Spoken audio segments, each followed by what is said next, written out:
Hey, what is going on, YouTube?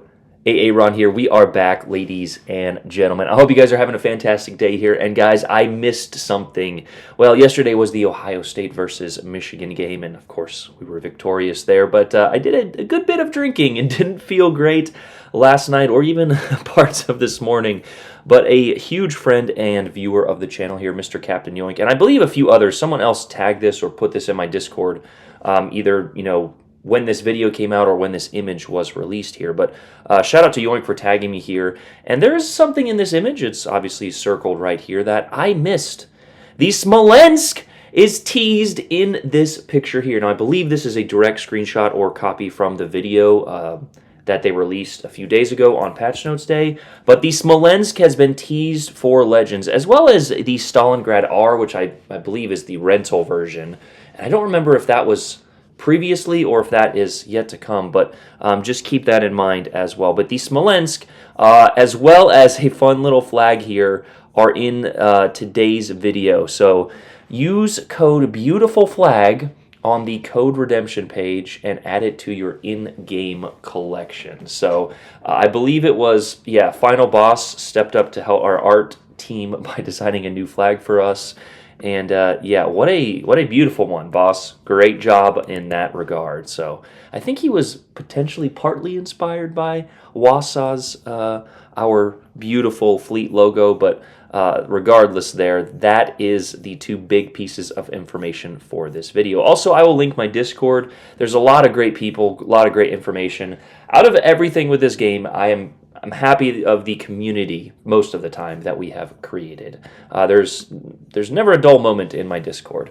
But anyway, let's go ahead and review the Smolensk from the PC Wiki here. The Smolensk is a Soviet special premium tier 10 cruiser, comrade. Preliminary light cruiser projects developed in the 1950 included a ship armed with 4 quadruple gun 130 millimeter BL-132 mounts. She had the highest artillery firepower per ton of displacement and was considered a promising option to solve the assigned tasks.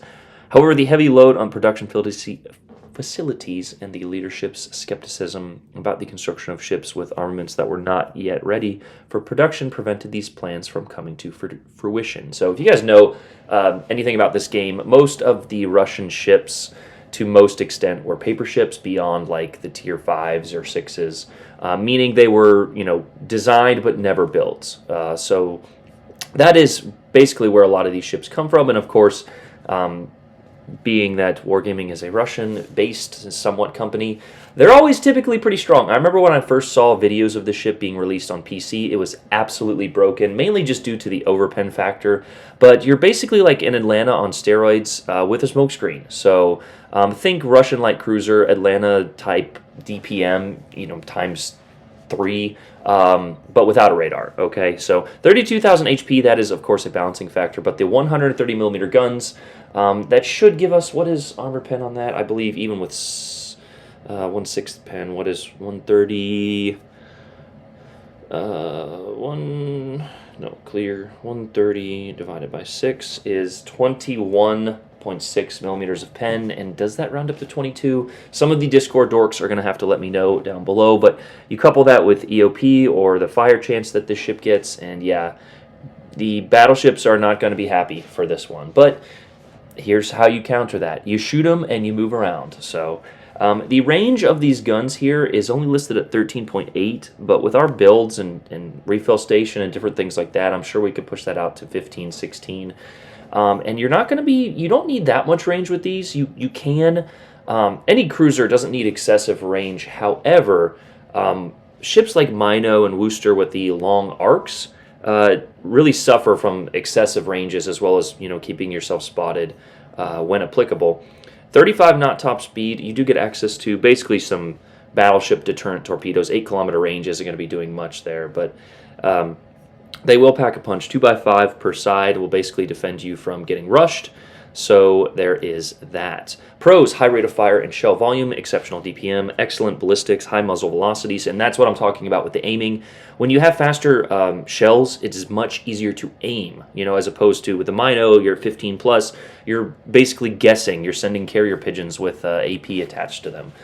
Quick main battery traverse speed, equipped with 2 quintuple torpedo racks, 1 per side. Decent torpedo range and damage. I don't know why they say that, because it's not really. 8 kilometers at tier 10 is not. It's better than the typical Russian light cruisers of like 4, but anyway. Access to smoke generator, and this is where the ship is just kind of busted. You're like a Kutuzov with 130 millimeter guns that reload every 4.5 seconds.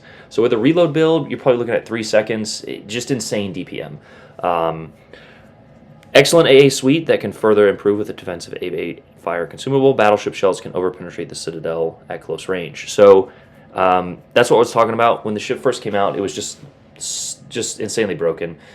You could basically just sail broadside, just like half the cruisers in this game, because the armor is so thin. However, other cruisers, I think you can get one-shotted with Des Moines or Zhao or something like that. So 203s within, 6 to 12 kilometers. If they catch you in a good turn or something, kiss your ass goodbye. But Collins, second smallest HP pool of all tier 10 cruisers. What's lower, Janon?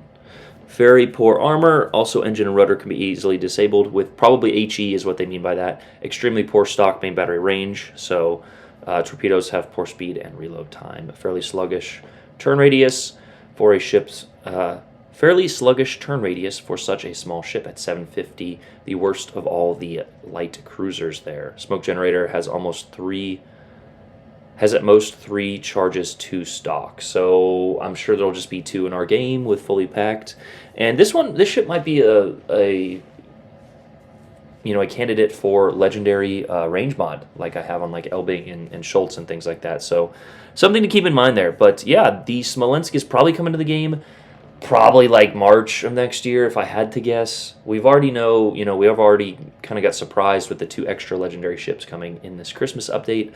But yeah, that is what we have here. So make sure to get that flag. Shout out to Captain Yoink and others who tagged me in this and let me know about it. And yeah, that's all we have for this one. I love you guys, and I'll see you guys in the next one. AA run out. Peace.